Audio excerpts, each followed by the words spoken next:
I'm so glad that you're doing this. I'm glad we're doing it in person too. I for years I put this podcast on hold and didn't do it at all. Yeah. Because I wasn't able to do it in person, either pandemic or transition to my own life. I was like, but I'm not near people who would be on the show. Yeah. And I refused to do virtual for years because I was like, rough. it's not the vibe of this. No, totally. I hope, and I feel this already, but you tell me, how cool is it that we fucking don't know each other at all? And we're about to get to know each other, and we're going to show that to other people. Isn't that the magic of getting to know? That's the magic of life, is getting to know new people. I love it so much, and I feel like that takes a bit of fearlessness to do it with cameras pointed at you. So I want to say that I appreciate that. Oh yeah, of course. No, I love it. I love shit like this. I would just do a circuit all day, every day, just bebop around people's podcasts, getting to know them. Honestly, and this is the thing. This is why I'm a bad podcaster, is because I think that is a totally legitimate career at this point. I think it is too. It is. There are people who that's all they do. Yeah. All they do is their own podcast, and then when they go on other people's podcasts, and that's their life. All they do is they podcast. You get a podcast. It's the whole thing. Abs is very Oprah style. So I think we made it clear that we don't know each other. That's usually the thing I start with is, do I know this person or not? So they get my bias out of the way. I also usually tell everybody that when I don't know somebody, unless they have come into my knowledge of in some way by the project or something they've done. Yeah. I don't do a lot of research. I do a splash of research. I don't want to I want to learn from you. I want you to tell me. I don't want to read the internet. So that's a way to get myself out of the fact that I don't do any homework. I'm going to put my foot in my mouth undoubtedly, but you got to treat me like someone who just doesn't know. I don't know. I love it. I can't remember anything I've done, so this is going to be a riveting conversation. It's great. Well, and the other thing that I think is fun too is I've noticed this out of just habit of, watching the episodes I've done. We almost never end up talking about the projects, the film, the movie, the whatever, the play. 99.9% of the time, it's the least interesting thing about someone. I let them talk about it if they want to talk about it. Yeah, and sometimes they have a really cool thing that that reminds me of when I did this thing, and it doesn't. And it usually, actually, I got to give them credit. Almost everybody, it doesn't come off too name droppy of I remember when I was. I'm gonna drop every name I've ever. You're met. welcome to. I want to get the big ones. That's why you're here. Here for the big ones. It also feels weird because it feels like in those cases when you listen to those podcasts, you see those interviews, you're like, well, am I interested in you? Or am I interested in the people that you did some other shit with? And I produce reality TV, so I don't know if you could help me in that business. Probably not, right? Yeah. Is that the thing you do? Probably not. Right. So we're going to start from the beginning. Yeah. I only have one stock question. Briana, where are you from? I'm from North Carolina. Which I love. I was born in Wilmington. Okay. And then I moved to Greensboro pretty soon after that. And then my parents now moved back to Wilmington, so they're back there again. So when I go home, it's now Wilmington again. You texted me today, and I saw that sweet 336. That's sweet 336. It really did. I got me a little bit because I haven't seen it in a while. It's pretty real. Whenever I'll tell people my number, and they're like, "What? Where is that?" Who is? It's a fun old school way that connects us that I think is interesting, because that's another thing too is I wonder, I don't even know what it's like because I've had the same phone number since I was 15. Yeah. My cell phone. I don't know. Do they still assign it? You have to go into a store somewhere and you get a local one, right? It feels like at this point they just randomly give you a number. Well, it depends. I think now, I can't remember what North Carolina's moved on to now, the triad or whatever they call it. I don't know what they've changed the area code to, but I don't think it's 336 anymore because there's just too much. There's too many people now. They ran out? I think they ran out of 336s. Oh, man. I'm not capable of doing that math, but that's a lot of people. It's a lot of 336s happening there. It's a big area. But there's also, North Carolina has so many people in it. Yeah. Now especially. Granted, in comparison to LA, it has about the same amount as LA City does, but, it's not. Yeah, for a state that's over there in that region. For a state that's down there. A lot of growth. Yeah, a lot of growth. So what brought your family to that? How many generations had you been there? Did your parents move there from somewhere else? They both moved there from New York. So both my parents are New Yorkers. Got it. And God knows why they chose North Carolina to move to. You don't know? Have you ever asked them? I did. They said my mom, I think she said that my dad wanted to follow a pastor down there. They had met some pastor in New York. And I mean, it was like, I was gonna say, like 80s in New York. It was a little. They're both artists. Like they're, to quickly get dark. All of their friends were, passing away from AIDS, and it was just like not the time to be in the city. And a very scary time to be in the city and be an artist. So I think they sort of like took this cue of like, now is we can get out and we can, start a life somewhere else. I don't think my mom was thrilled about going to North Carolina. Originally, I think she was sort of just like, sure. It felt safer from the wave of trauma they were experiencing. Yeah, totally. And it's a bold move on their part. I mean, two like born and bred New Yorkers just jumping ship to the South is a little bit of a stretch. And they were in their early 20s. Like it was a lot.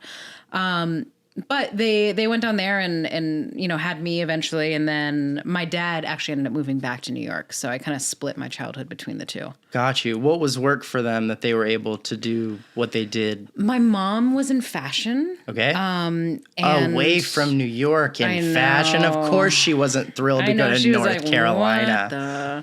But had you said furniture, she's like, I didn't know High Point was there. Funnily, that's a word. It's got to be one. It is now. She actually is a designer now, an interior designer. So it all came full circle. It really paid off for her in the long run. But she actually ended up working in textiles. So North Carolina has like that huge denim that's actually great. Industry. So she ended up getting a job for Wrangler, who had their headquarters in Greensboro for, I think it's VF Corp. That old mom and pop shop Wrangler. Yeah, that old tiny Cone Mills, that tiny little denim company. Yeah, it's amazing. So she ended up working for them eventually down the line and just sort of worked her way up to that. Cool. And then my dad, he used to be the stock photographer for Tiffany & Company. Okay. So like all the old Tiffany & Co., like, magazines you'd flip through. He took all those photos. Whoa. And then he kind of tried to be a photographer down here and then eventually moved his way into marketing and took that. You hear the brand and you think money. Is that true for him as a photographer at Tiffany? Did he like make a really good living for them? I don't think so. Right. You didn't see that in your childhood. Like you were lavishly because your dad was like the Tiffany photographer. I was constantly covered in diamonds. Right. Yeah, at all times. A day didn't go by where I wasn't head to toe covered in diamonds. Oh my God. This reminds me of Arrested Development, and they have that cream that they rub on each other that's just like all diamonds. Yes, the glitter. Oh, the glitter. Yeah, that was me basically. That's funny. Yeah, I don't know. I mean, I also think that particular time, art was not profitable back then. You just did it for the sake of because you liked it. Yeah. And especially I think something like stock photography just felt very industrial back then. It was just like you were the person that they called because they probably didn't know who else to call. And they wanted to use you until you retired or died. Exactly. Yeah. Because they could just they don't want to have to hire another photographer. Exactly. So it's not like they're bringing in interviews on a regular basis for your dad's work. Yeah. That's got to be tough. Yeah, exactly. So I don't know. When he moved down here, I think he spent a long time just sort of floating about trying to figure out what the right median was for him. But, it's like the artist life, both of them. They are both very, very, very creative people. So I'm amazed that they got as far as they did and have been as successful as they have because you know how creatives are. I do. I've met some. We're like little skittish cats sometimes. We're just like, what? Well, I think that one of the biggest things I've noticed of people who grow up with parents in creative fields versus people who lean maybe further on the spectrum, because of course that's not a binary thing. There's really like a lot of jobs you don't think about have these really creative elements, or you could be the person who's doing the creative thing at that one company and you don't realize. But I mean, like full industries that are kind of built on creativity, music, art of different kinds. The people who experience that through their parents early, the only real thing that makes a difference is exposure, because the parents have this automatic like, oh, this is interesting in this way. I better show it to them. I better let them experience it. Absolutely. And I think that it's a big difference, because a lot of times you end up with kids that are artists because their parents were so clinical or so just type A that they had to go out and take a damn dance class, something. Yeah. But you had it like at home already with that creative energy. Yeah, I definitely lucked out in that sense. And my mom actually ended up remarrying my stepdad, who is a very practical man. She swung the other way, as they say. She swung hard the other way. But he's also he still is like, he's very enigmatic. He has a big personality. Like he's a cool dude. But his brain very much so works in the exact opposite way as hers. And it was really wild growing up. And, you know, it wasn't that it was like a constant battle, but like you could just see very clearly there were two different paths in the house. And my mom did the opposite. Oh, really? Yeah, my dad is totally the practical dude. And she swung to the like long-haired Mexican dude who like did pinstriping on motorcycles like to draw for fun. My dad doesn't draw, dance, Your stepdad sounds rad. I mean, I'm sure super everybody's cool dude. Rad, but like, that sounds on my alley. He's definitely, and I give a lot of credit to, it's weird because a lot of people are like, oh, that's a drag, you grew up in a broken home or some stuff like that. You hear stuff like that. And it's like, you're so blessed when you end up in, honestly, if you can just shake it up in some way where there's still a lot of love and support along the way, you don't feel like it's your fault that things are changing, you know, that basic stuff that is a trouble for kids who don't get it. But if you get it, it's like, oh, if you have like two moms, or if you have two moms and a dad, or two dads in different, I mean, there's so many dynamics where it's like, actually when it's diverse, you get a lot of really cool shit. No, completely. And my mom remarried a man. My dad ended up, he had always been, I think, out, and then had just married a woman, and then he went back to dating men. And so I grew up in a very, very, very diverse. A lot of different perspectives going on. Perspectives happening there. And then between being in the South and then being back up in New York, like I literally just got sort of like the gamut of the East Coast from left to right. Like I love everything. Siblings? No, just me. So I got all the attention. Yeah. Yeah, it's pretty dope, right? No, it is. I liked it for sure. I in hindsight, I'm kind of like, I'm glad I didn't have another sibling. I want one now only because I'm the only child, and I'm like, once they're gone, I'm like, it's just gonna be me. So but it's a little lonely, but but it's a total gamble on if you click with them, you know. Totally. Like I've got a half sister who's like 9 years older than me. Through my mom previous marriage before my dad, and we hate each other. Just brutally, or like, no. But here's the thing: I want to get along with her, but she sucks. Yeah. And that's not going to change anytime soon because she's been the same person just like I. The things we don't like about each other are so deeply part of who we are. Yeah. And it's fun for me to be catty and silly about it. But in all seriousness, I really wish I got along with her. But that's not about us being unable to reconcile because we're not capable of that. It's about the fact that we're not compatible people. It's not good for us to be around each other. And that's just as possible with siblings. You never know. Totally. I mean, that's the things they should actually teach us in school. That being one of them. Of just like, hey, just because A, B, and C does not mean you actually need to keep this person around. Like you can make whatever choice you want for yourself. That's so tough. And it can be tough culturally, right? Like my wife's Korean. They don't do that. No. They only kick you out if you like break one of the rules. Otherwise, you're at dinner every single time because you have to be. You can't just like go be somewhere else. Yeah, my mom's family is Puerto Rican, and it's a very massive, massive family. I don't even know how many of us there are. Yeah. And so in theory, there are probably many relatives of mine out there, but because they did move away from home, and like I am the only child, it does feel like I'm very much so just my own little entity that's been floating through the world for the last 35 years. So you're floating around in North Carolina. It's so interesting, right? Because you always wonder, are you going to do the thing that mom and dad do, or do you find your own thing in the same kind of universe? And so what's that path for you? Are you seeing photography as a kid is interesting? Are you seeing like what mom does with fashion and textiles is interesting? Or like, what are you gravitating towards as a kid? Like what was interesting to you? Definitely photography. Cool. But that's still, I mean, I think that's all just more about like my infatuation with visuals in general. Yeah. And I think that translates heavily into being an actor is just sort of like this, it's all just a accumulation of visual and presentation. And I think that's sort of like, it just works with my brain. Yeah. Fashion, I've never really, I mean, I like fashion, but to me, it feels like such a wasteful way to express yourself. I'm gonna get a lot of fight on that. But I'm a much more practical person. I love fashion, but I think the fashion industry has just created a lot of waste. And I think because that was the industry she worked in, like it didn't resonate with me in the way that something that was a little bit more organic did creatively. Totally. Yeah, I mean, it's like, and fashion's great and people look cool and like you all look great, but I don't know, it just didn't strike a chord with me. That being said, the visual presentation of fashion is, again, because I'm all obsessed with visuals, it is beautiful, but just didn't. It didn't click that same way. Just didn't click the same way. I totally get that. And I think too, even between the two of them, I don't know why I wanted to be an actor other than I just was like, well, I want to be Robin Williams when I grow up. Good choice. I was like, I'm pretty sure I just want to be that guy, but a lady. He was mine. 100%. Yeah. It makes so much sense. We're like the same age. It's, man, it's hard to describe to anybody. And this is one of my favorite things about art. This is one of my favorite things about talking about art with other people.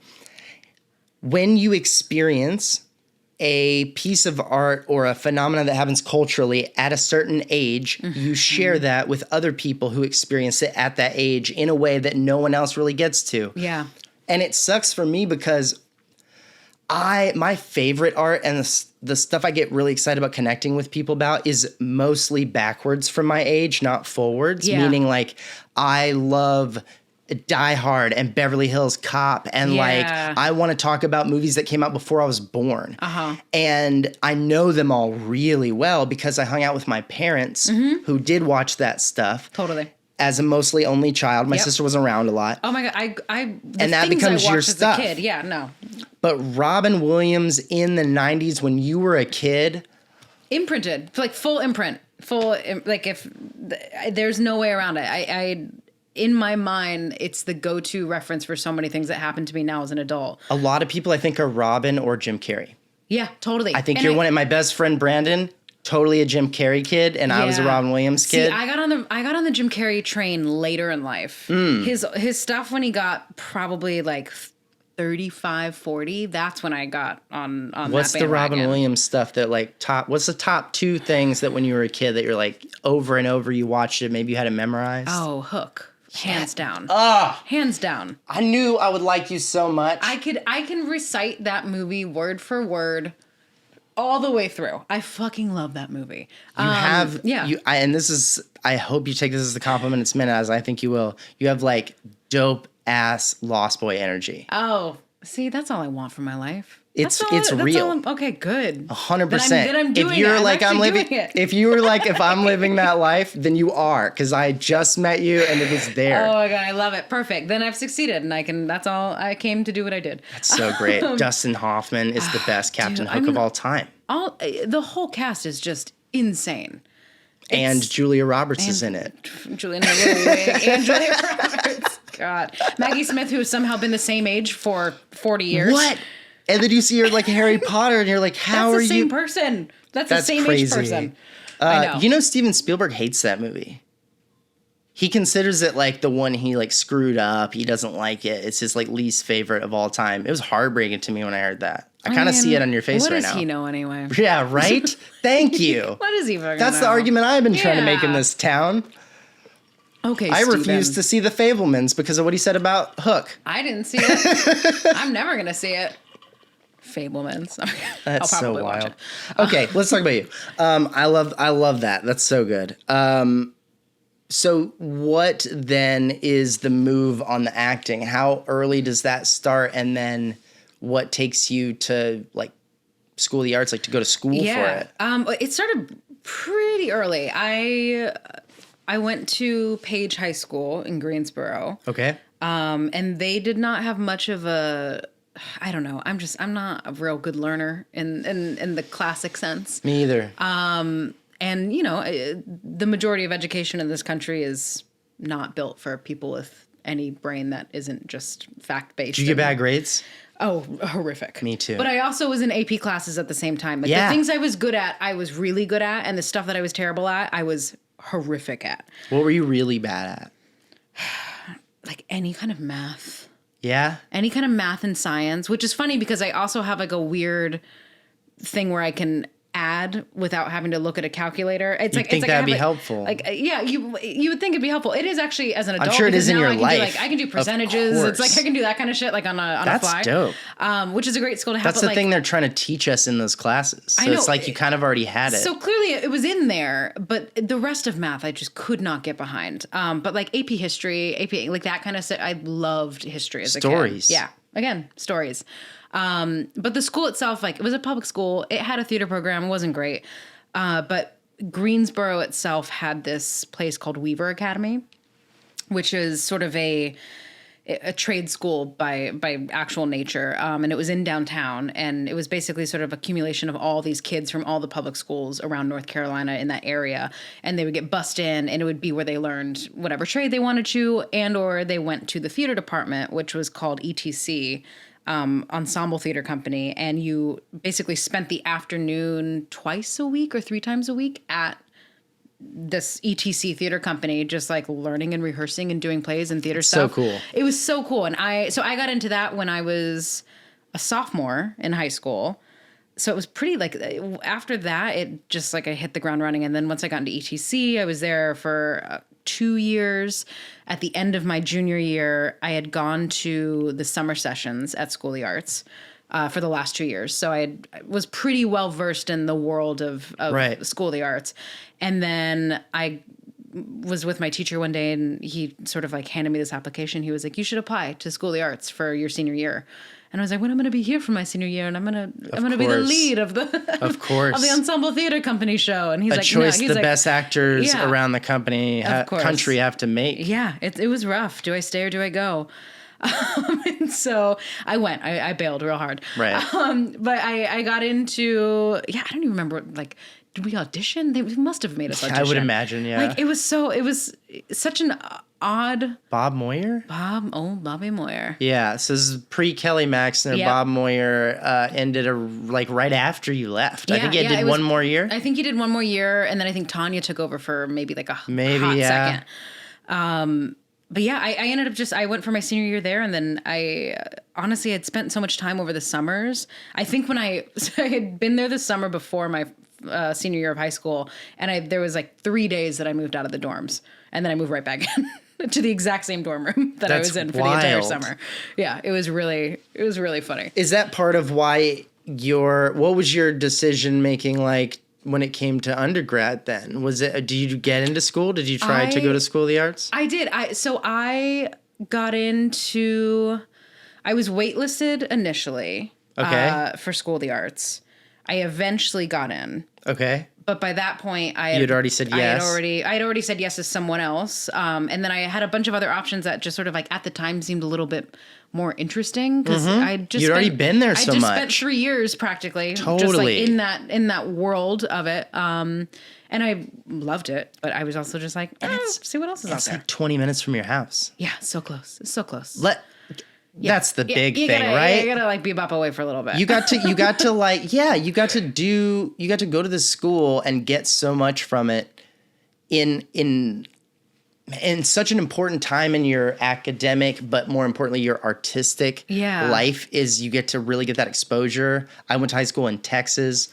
You're lucky if you have any kind of little academy at the school that gets extra funding. Yeah. But go to art school before college wasn't a thing. Well, what's weird too, it's like what nobody really seems to understand about it is that it's like it was not even the idea of art school that you think. Like I feel like you say art school and people are like, "Oh, you're just like hanging out in a room and like talking about your feelings." You're like, "No, man, my every second of my day as a 15-year-old was planned from 7 a.m. to 7 o'clock at night." It's conservatory high school. Yeah, it was brutal at times. Like I was a child in charge of making sure my schedule happened. So like by the time that was over, I had already kind of hopped ahead a few years in terms of what was expected of me and how to build a routine and maturity. like I was just ready to do something else. And you probably skyrocketed, I'm guessing, you tell me if this is true, you probably skyrocketed in confidence because you realized that your worth was not tied to the academic performances that you were having in the other schools. Because you're like,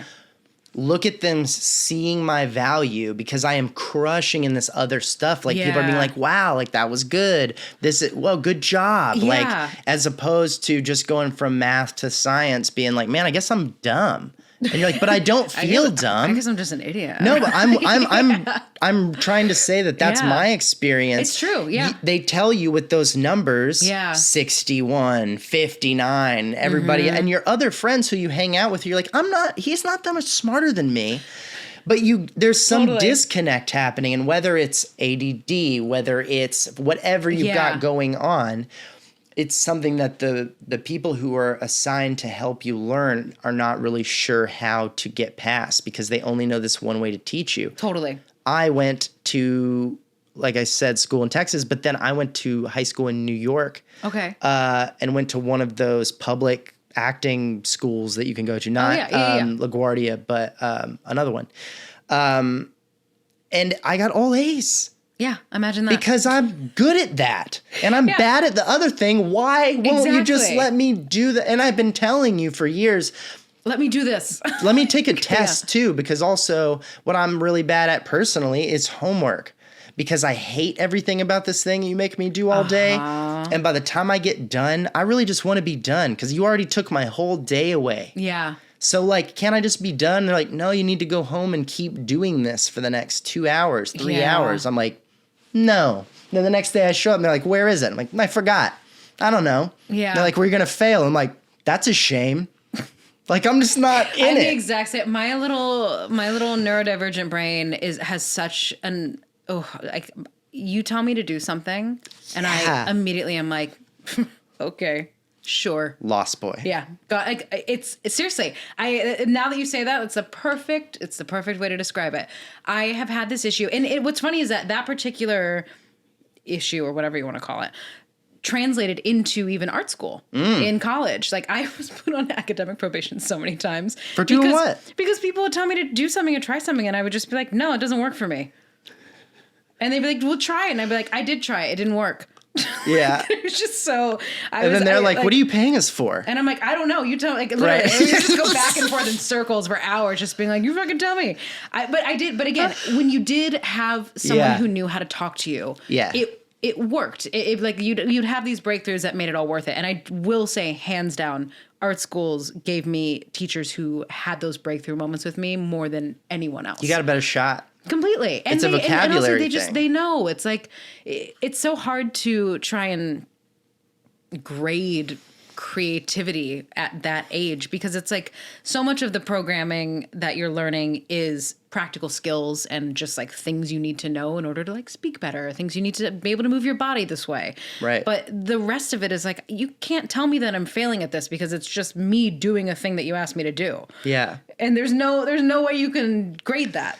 You know, that's why I think that the LBGT community gravitates towards arts because there is a notion of challenging binary things included in art automatically. And so the convention, the conservatism that it is this way because it's on a scale, it's this or that, it's black and white, whatever. Art fundamentally, that's a worthless way of thinking. It gets you nowhere in that whole thing, whether you're going to make art, enjoy it, watch it, do it, whatever. Yeah. If you think of it in those terms of like, well, is it a 78 or is it a 61 on the useless way of thinking? CalArts. So I ended up going to CalArts. Right. CalArts has a grading system that is ruthless. It is pass, high pass, low pass, no pass.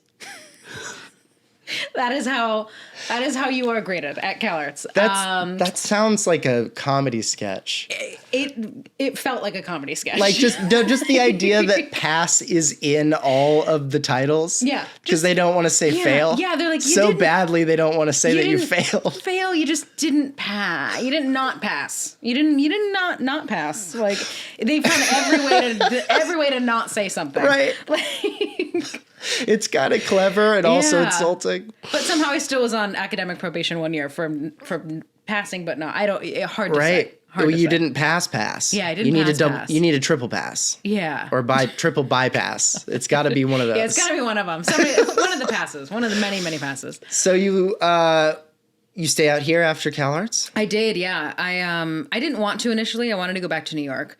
But I was just like, I already moved across the country. Like, why? I'm never going to do this again. I think I might as well stay here and just be here. And so I also too, when I was in school, I had spent probably the summer after my sophomore year was my first summer that I stayed out here. So after my sophomore, junior, and obviously senior year, I started working in the industry, and I was a PA, and I just started, doing background work, that kind of stuff. And so once I graduated, like I had my SAG card from doing background work. I was just sort of already in it. So my wife got hers too from doing background. Yeah, so you I was have just to tell people that's a thing. People, because there's such a little don't do it. Oh, don't be an extra. People can fuck up. You know what happened is like I had that when I graduated, and I booked one of the first things right out of school when no one else could because no one else was SAG. Yeah. So I'm like, you can knock it all you want, but those vouchers, also, I'll tell you what. SAG background rate for the work you put in on the day. Not bad. No. It really isn't too bad. It's really not terrible. My wife went to conservatory in San Francisco for classical voice. Oh, rad. But then when she graduated, she didn't really want to do that shit anymore. Yeah. And she was kind of a wash. She's just graduated literally like last weekend with her master's to be a therapist. Oh, cool. But in between that journey, she was just here in LA where she's from. And I've tried to tell so many actors this. It's like there's so much stuff for you to do that gets you on a set, that gets you in the mindset of being in the business and being around where it's happening. Yeah. That isn't in the service industry. Not knocking it. No. It is a fine business. I love tips. Yeah, it's great. Yeah. But it also is limited in how much it is going to help you get better at the thing that you want to get better at. Yeah, and there's so many things. Background. She was a hand model. You can do so much. Union hand model. Crazy weird. That's even a thing. I thought that was a joke in Zoolander. And it turns out it's like a whole real thing. So I love that. All right, I'll ask you because I don't normally hit resume, but this is fun for me. What did you PA on? Oh gosh. What's like a thing that you're like? I mean, sticks out. The first thing that I ever PA'd on was The Fast and the Furious, which I think was number 4 or 5. It was the one after Tokyo Drift. Okay, yeah, I don't know that's 4, I think. Okay, yeah. Because Tokyo Drift was 3. Yeah, it was 4. And I'm not an expert in that department either, but I think we're on the same page. But that was the first thing I ever did, and that was literally just hours and hours and hours of me in the middle of the night in downtown Los Angeles, standing on a street corner, locking up pedestrians as if there would be pedestrians in the middle of the night on 7th in the middle of downtown. Just telling homeless people not go turn around. Yeah, pretty much that. Or there were a couple dive bars on the main street we were shooting on. And so like you'd have to like field drunk people back into the building every now and then. But otherwise, yeah, it was that. And then I worked on a lot of really, really cool things. And all of those people that I met then the majority of them are still my friends. And they're also producers and writers and people that I still work with. Say it so I don't have to say it. Like, what is the benefit to that? Because I feel like all my actor friends are like, let me, they tell me they're going to move out here. Obviously, I work in reality TV. Anyone who listens to this knows that. They also know I can't help you. I don't know anything. I'm not involved in script. Let me make it clear. Right now, I have a job. That's how much I don't know what's going on. I'm not involved in that because it's not my actual industry. But I am out here and people always have questions. And what I say to them with best I can is join Central Casting, do some background, and don't be afraid to do production work. No, not at all. Honestly, the people I know who started in production versus even just background or going straight into acting are hands down the most well-rounded, most level-headed people in this industry who are also now actors. I agree with that. Because you just know what it takes, like to get that other kind of look on the other side of the mirror of yourself and to see just how much work goes into any moment that you are doing in front of the camera will blow your mind. And I'm not saying like people get it, like they know how much work is going on, but to be in the trenches of it all, and especially back, like I don't want to say that things have gotten wildly better, but when I was first going into PA work, we were working, I worked on True Blood, which was a great experience. It was also one of the hardest shows in the world to shoot because 99.9% of the time we were, with tons of background and or in the middle of a field somewhere in the middle of the night. And it was night because, vampires. Yeah. No, exactly. I'm thinking of that show in my head. I'm like, it's got to be a pain in the ass. It was freezing. It was in a 45 or miles some away, almost to Simi Valley. And then you had to do a full turnaround the next day and get to a location in Woodland Hills. And nobody realizes that takes 6 hours in and of itself just to pack up one location and then get to the next one. And by that time, it's already call time for the next day. So it's that kind of logistic stuff that you learn that you're just you have no idea until you do it. I got so triggered when I was watching the last season of Game of Thrones and they did the episode with the war in the night at the ice. But I don't know the shit really well. But the big battle where it's all in the dark and they're all fighting in the dark and it's like the big last battle, whatever. Yep. And they did a special after where they were took a month to shoot this episode every night with the seventh day off sometimes and but not everybody. And they're and I'm literally I'm sure there are people all over the country this is so cool. Thanks for doing this, guys. And I'm sure there are people who to this day see that documentary and just it feels like they were at war for real. Yeah. They're you don't know. You weren't there. It was not fun. No, that's why I'm not mad about the reality TV gig. And people ask me if I want to work in scripted. I'm it sounds harder. It's intense. Some of the stuff you've been on is pretty intense to shoot. Yeah, it's the trauma bond is real. And do you feel that? Okay. So let me spin that then, because I do know some of the stuff you've worked on, and I think about if you are on a show like Walking Dead, where everybody is fundamentally sweat. You're in Atlanta, right? Yeah, you're actually living the reality of the show. You're there. You're covered in mud and sweat and all this stuff. Do you say? And I'm not looking to call people out, but I'm saying do you feel a difference between certain actors when they get in that kind of environment versus people who've been working on mostly sound stages or some shit like that? Because you were in the mud before you were even taken off as an actor, so you've already kind of got that. Yeah, we're here in it.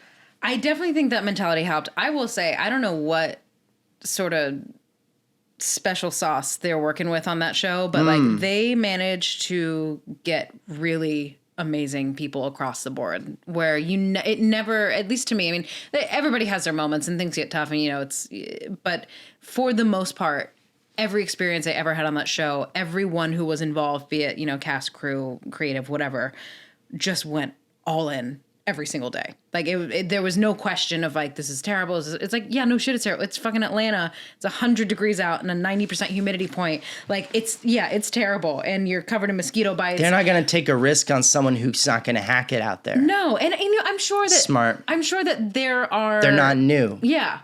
Completely. And some of the smaller roles, yes. You pop in for a day and do a role and they can gauge pretty quickly, I think, whether or not you jive with the fit of the show. Right. But I definitely think that, if you can go there and just show that you're a gamer and you can just hang with the toughest of them. My first day on that show was with Alana Masterson and we shot a stunt fight that they ended up using all of our footage from, where we just were beating the shit out of each other in the woods for 6 hours. And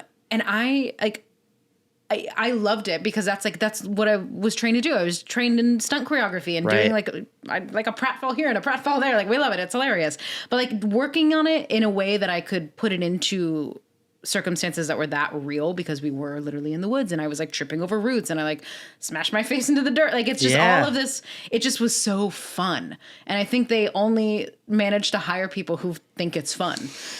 I think you're totally, that totally makes sense to me. And I've worked on a few things like that where when I got hired, they were transparent about that in a not boastful way, but in a just so you even know, the fact that you're in this room talking to us right now is we don't let everybody in this room. There are plenty of people who want to be in this room who even want to talk to us to be here. And they weren't trying to be so kiss our ass about it. They were just being we're protective of this. Yeah. This show's been on for a really long time. And it means a lot to us, not just because we love making it for the fans, we do. Yeah.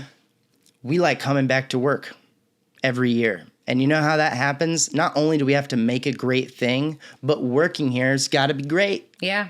It's got to be worth it. It's hard to make a great thing. Yeah. And if you're going to all be here and make a great thing, we need to walk away being like, it was hard, but it was worth it. And I want to go back next year. We don't want to have to drag everybody through however many seasons. And I think it's a skill set that I, even as a producer, man, it makes me feel young. It makes me feel naive because I'm like, how do you protect something so big that millions of people fucking rely on you to deliver on? I know, it's wild. That's what I'm saying. That show it's an anomaly. Like, it really is. It's they did something really unique with it. And it's still going. That's the thing, is like, it just keeps spiraling into more and more. And it's like an ever evolving entity. But actually, this morning I was out on the old picket line, of course, down at Culver Studios with all of my Agents of S.H.I.E.L.D. writers and producers and whatnot. And we were all sort of chatting as we were walking around, and it was just like, we struck gold. Like, that's another show where that show arguably is a little easier in the sense of we were on a soundstage for the majority of stuff. And it was a little bit more of a controlled environment. We also shot it in LA, so everybody got to go home at night to their actual houses. But again, like, it's so rare to get that perfect storm. And I feel very lucky that a lot of the shows that I've been able to pop into have just been these really perfect storms of fantastic people who are all somehow in the same place and working on the thing I'm working on. Do you seem like a really like down to earth, modest person, but like, I mean, you gotta also take a compliment there, right? Yeah. You're allowed to be there. Yeah, absolutely. I'm getting better at realizing that it might have something to do with me too. I'm not, so that you don't feel like an imposter when you're in the room full of amazing people. Totally. There are a couple times recently where I've just been in situations and I've like looked around and I'm like, how the fuck did I get here? Yeah. Like, wait, how do okay, cool, great. Yeah. I think if you totally skip that step, I'm worried a little bit about you. I think that moment of reflection is key. Like, so when I graduated school, I really wanted to go to TV and no one really knew what to tell me. And I ended up at Comedy Central by like the summer. Okay. Out of the drama school. Yeah. And so it felt like, but I'm not supposed to, shouldn't there be this big transition where I figure out how to be a theater kid that gets to TV? No. And then, no. No. Because they interviewed me. Yeah. And a bunch of other people. And I did like 4 rounds of interviews for that. And that's what the people in my life kept telling me, as I was telling them, like, I don't know if I belong here. I've been out of school for 20 minutes. Yeah. I didn't go to film school like I know everyone else who interviewed for this did. But everyone kept telling me, it's like, well, did they just grab your shit out of a stack or did you talk to them? I was like, I did 4 rounds of interviews. They're like, you belong there. Yeah, they want you there. Who the fuck else is going to tell you that you do? They're the people who pick the people. Completely. Like, God is going to come down and be like, my son, you belong. It's what are you waiting for? Go to work. Actually, not you, not here. I'm going to take you back out. You keep asking, bitch. It's going to be a problem. It's so true. It's like, I don't know. But I think that also, too, it's that particular mentality is just is a much larger conversation about the way we frame things in the United States, about these like levels of achievements and how, some things are on pedestals and other things are in the sewer. It's just so much of this country revolves around like, well, you got to get here if you're going to be anything. And then once you get there, you got to get there if you're going to be anything. And then once you're there, if you fall back down here, then that means you're worthless. Like, it's such a fucking rat race around here. And when you take that away, that sort of like mindset that's been drilled into us, I feel like you realize, oh no, it's just a bunch of people who are all just trying to figure something out at the exact same time in the same place. And hopefully it works. And if it doesn't, they're going to replace you and figure out new things. But like, it has nothing the eliteness and the allure of these like upper echelons is not real at all. Like they are just people like you and I who might have been in a position longer and maybe have more, things under their belt, but for the most part, they're the same brains are working through the same problems. Like, I think that is so true. And I think I spent 6 seasons on Dancing with the Stars. Uh-huh. And on that show, we can all, I think, admit it usually catches people on this trajectory in their career or on this trajectory in their career. Absolutely. It's not universal. There are exceptions. There's like weirdly like, wow, they're on that. They're like kind of really popular right now.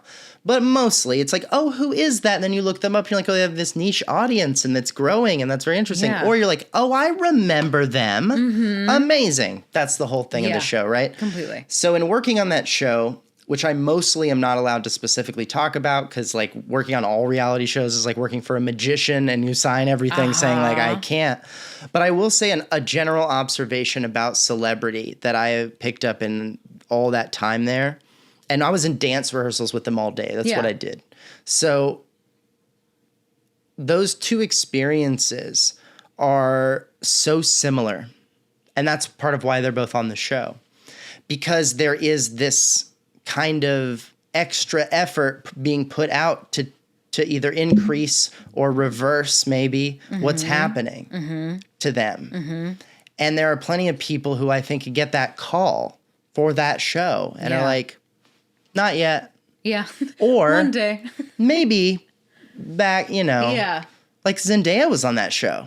Yeah. Yeah. I don't think she's going to go back on it right now. I think she's doing all right. You know what I mean? She's a little busy. Yeah. It's true. And so you spend all of that time there and I tell you, man, I wish I could bottle that experience of that disillusionment and hand it to everybody who's like so... There is nothing... You can't give it to anyone. There's nothing better than having that breakthrough moment. It sucks because as somebody who grew up sort of idolizing this idea of being an actor and being a performer, it doesn't matter if it's stage or film, you have these sort of idols that you look up to. And so to have that shattered, I think is probably just a qualm with growing up because you get older and you realize your parents are people too.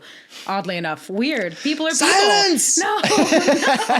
But I think like once you have that moment and are able to get over it, and once you sort of have the biggest thing for me is I've had to kind of come to terms now with this realization that even the thing that I love and I want to do is very much so wrapped up in this completely absurd concept of life and importance. And if I continue going down this path and being an actor, I think a large portion of it is going to still involve the media and the interaction and the influence of it all. And that's a weird thing to kind of grapple with because it's like, I know it doesn't fucking mean anything. To me, personally. Well, and you're also in that generation of people where we're the last people who remember what celebrity used to be like. Completely. One of my favorite lines about celebrity I've heard recently was from Rob Lowe. I think he was on like Rogan or something. But he was like, I look at the landscape now. And he's like, I've been famous for a really long time. Yeah. He was like, I look at the landscape now and I think, why would anyone want to be famous anymore? Why? Who wants the trouble? Like, he's like, it used to be kind of fun. It's not anymore. He's like, it feels like that's another job. You don't just have to do the thing and then you go out and people are like, hey, good job. No, being famous is a job. Yeah. That's literally what influencers are. It's just being famous. Wild. You're being paid to be famous.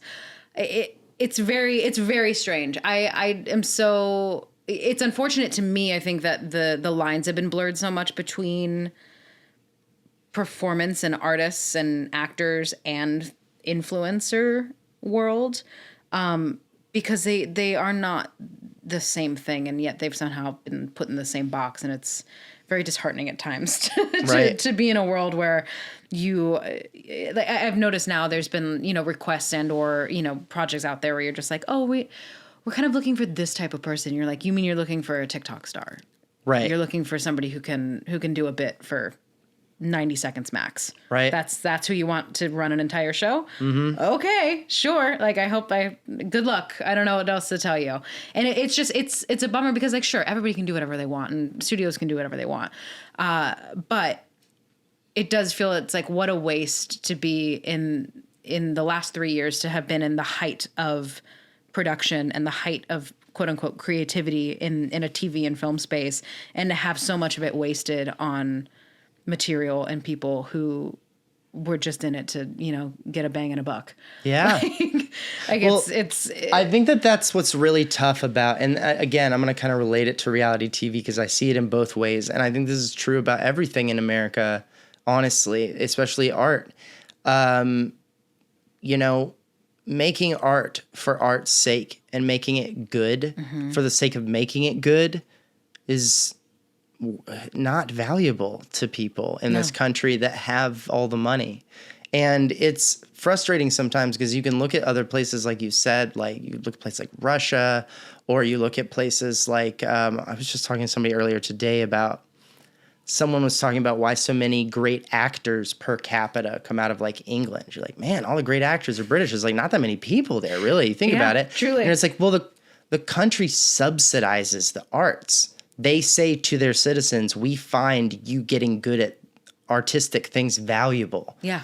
You can be alive and also do this thing. Right. And it's unfortunate because obviously if you want to get rich doing it, you've got to come here. You're not going to get super rich being an actor in England by the numbers. You got a much better chance leaving and maybe even putting on an American accent and being a superhero or something.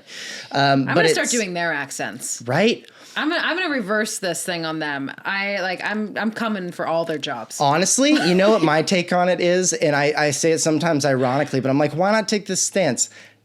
I think there's definitely a line where we're like, these people probably shouldn't tell these stories when there's these people who could tell those stories because they're closer to it. Yeah. I think there is a thing.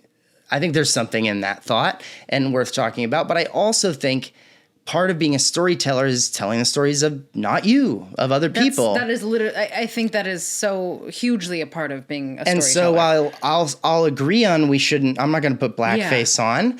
I also think the idea of me personally as a bisexual man, if I want to play a character that's only gay, I don't think I'm taking a job away from a gay person when I do that. No. So that's like my spectrum of where I think that is. And as somebody who's also, if I were to identify as just a lesbian, I'm also bisexual, but if I were to just be a lesbian, I would be real pissed if I wasn't allowed to be a straight woman on TV. Right. I do understand. I'm fully aware of the issues with the inclusivity of casting and opportunities. But at the same time, when you come from a more conservatory art, like an art driven, creation driven background, the whole point of that study is to have the world be at your fingertips and to be able to cultivate anything that you put your mind and your passion to. So to be told all of a sudden that I'm just not allowed to do that now because of these, constructs that we've put in place, I'm like, that's absurd. That's not why I became an artist. And if you take away the study of it. So here's the problem that I have with it specifically. It's not because I want to see some straight dude be gay in a movie, and don't take that from me. It's not about that.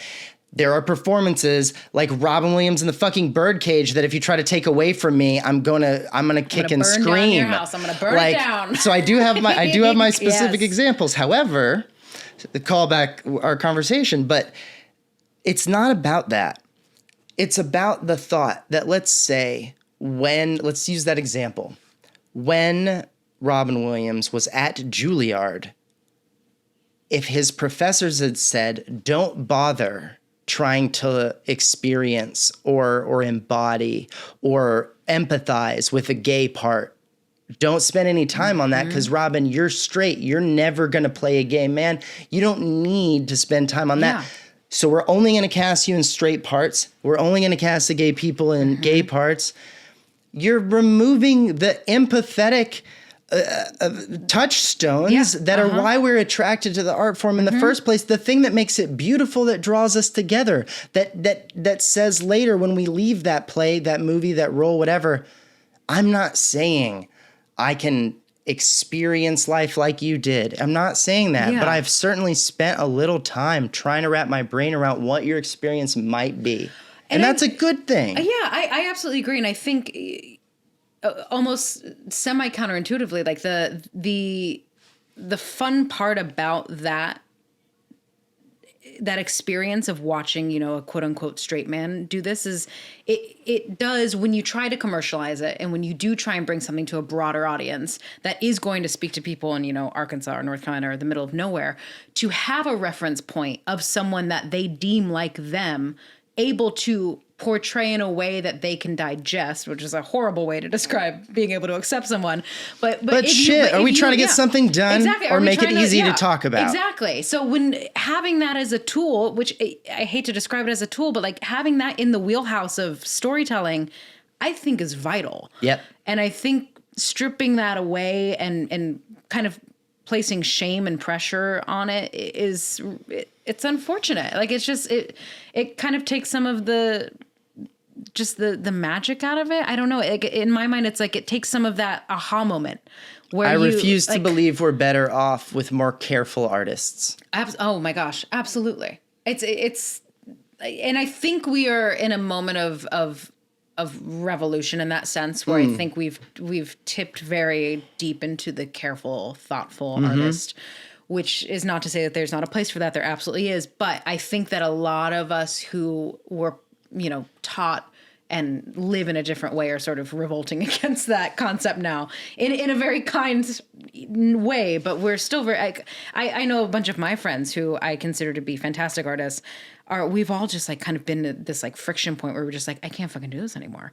Like I need to do something real. This feels like a fun transition. I know you got to go soon, but I want to talk about this like parody podcast thing that you're doing. So ridiculous. I've only looked, like I said, I do a splash of research, so I didn't look deep, but I checked a few things, and I love this character. I love this character so much. And it feels like, and tell me if I'm wrong, an expression of some of that frustration that you've had recently with how your job, your work, your art is tied to this word, this business, this time in our culture and all of that. And it kind of shows up in this. I don't want to explain it for you. No, I know. I always love when people do see it and whatever experience they have with her, because for me, it's like the whole idea behind creating that particular persona was just a way to sort of like exercise the worst actory parts of me. Like all of these weird thoughts that you have. Your actor supervillain. Yeah, no, completely. Like in my mind, because, you know, I think at heart. And it's called Actor with a Podcast? Actress with a Podcast. Actress with a Actress Podcast. with a Podcast. It's literally just a way for me to take all of those thoughts that we naturally have as people who have had to monetize their creativity, and have either gotten wrapped up in, you know, some part of Hollywood or the other, and just kind of been swept away with it. And it's just like, it's a silly way to get all those thoughts out. And to sort of, honestly, she's like the way I like to describe her is, and I fully see her as a whole other human being than myself. She's just a daft, like genuine, she cares about this craft, the craft of actressing. It's not even it's like not even the acting craft. It's the craft of being an actress, which is the publicity and the showbiz of it all. Like she considers that her craft, which is so absurd to me. And so I think it's like in sort of taking on that as a persona, it's allowed me to, again, gain some empathy for people who do view their lives that way, because I'm starting to realize in the ridiculousness of doing it, I'm like, there's always this genuine part of you that you're trying to fill. And this character, I think what makes her so funny is that she is so desperately at all times trying to fill whatever thing is inside of her that is an actress. And she's trying to like just stick all these things in her little actress hole, and they're never getting filled. Yeah, but it's also just simple. I like it too, because it's like I've learned more than anything, and it goes back to like the Robin Williams era of it all. simplicity is funnier than anything in the world. When you break down the joke or you break down the beat to the simplest thing it can possibly be, like the core of what you're trying to get across, it makes everything better. Mm-hmm. And she is so simple that I think that's what maybe resonates with a lot of people who have seen it, where it's just, she's not trying to do anything else and just be exactly who she is. And she is an actress. And that is all she is. Like, it is such a fun character. And it is such, I think it's a good lesson. Like, if you get a chance, like, role play as your villains, you know, if you can, whoever it is, because I think that was one of the first things that I asked in acting school when I was at School of the Arts, when I was in DMP, but then I moved to drama. And so I felt like I had to do all this catching up. And so second year acting, I had all these, like, I felt like they were stupid questions, but I was like, well, I'm paying for this. And I don't know. I wasn't here. So I have to ask this stupid shit that you probably talked about last year. And one of them was, I mean, what do you do about villains? What do you do about people that are just purely, like, despicable? And obviously you're going to try to understand where they're coming from, but, like, how do you get inside that? And I can't remember. I think I talked to a few people about it, but I think it was like Caroline Cava or somebody told me.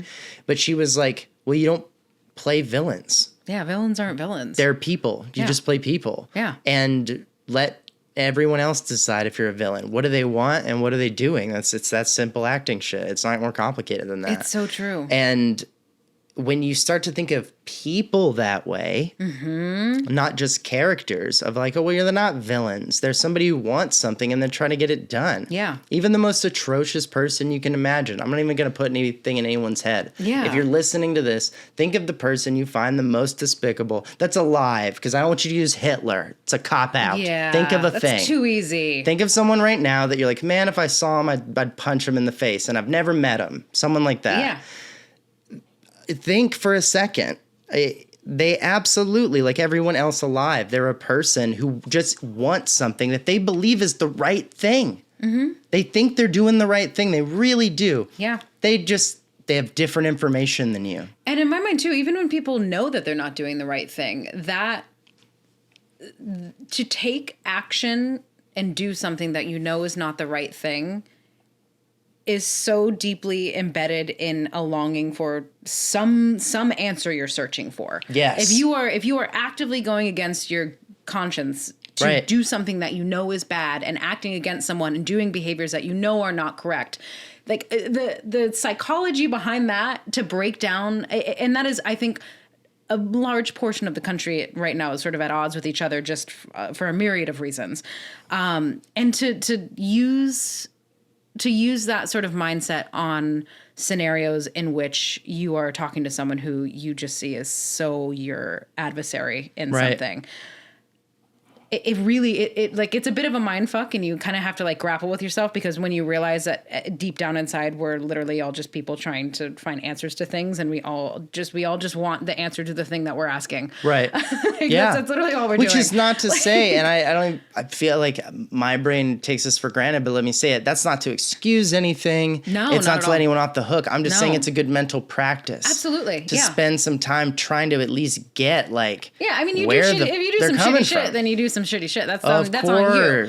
But I do think that there is something, and I think this is why, again, like, the idea of acting and being a quote unquote villain is so fun, is because it's like, oh, how do I make this person good? Like, this is a good person in my mind. Like, right. How do I get in that mindset of understanding where someone comes from? And that's, like, if you really sat down and let them write the script, there'd be something there that you're like, well, shit.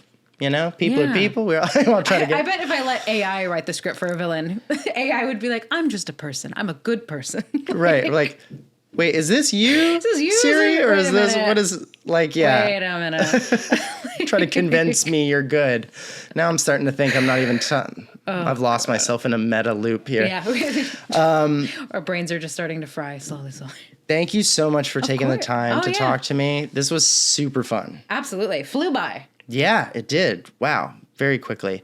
Any final thoughts, parting words? I don't think so. I mean, advice to yourself when you were 20?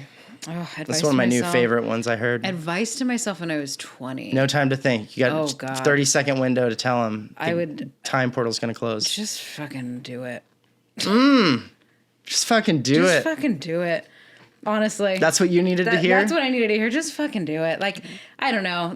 This will be my closing argument. Yeah. There are so many things in our lives that, like, me especially, because I'm a planner to a T and I overthink everything. Like, if someone could just push me off every single mental ledge I've put myself on and just made me fucking do it. And it's usually me. I need to make myself do it. Tired of doing yourself. Yeah. Like I there's so many things that I look back on now, even from the last like year or 2 years. And I'm like, why didn't I just do it? I could have done that. I very easily could have just done that and did it. It might not have gotten me anywhere, but at least I would have done it. And it would have been some expression of myself. So yeah, just do it. Even if, worst case scenario, you are where you are. You're there anyway. So I think that's really good advice. And I think most of the people in my life, especially my family that I wish I could give advice to, it's that. Yeah. Like, what are you waiting for? What are you waiting for? Stop fucking waiting. Indecisiveness is the bane of my existence. Make a choice to deal with it. In myself and other people. If it's gotten to a point where I'm like, I need to pace myself when I see someone being indecisive because I look like an asshole. But it really is. Like, I'm just like, just make a choice and just run with it. Like, just deal with the consequences. Yeah. You'll get more out of it dealing with it, even if it was the wrong choice, than if you sit there waffling around. Absolutely. So yeah, that's it. That's what I tell myself then, now, probably tomorrow, probably when I'm on my deathbed. Just do it. Timeless advice. Timeless advice. Thanks, Briana. Thank you.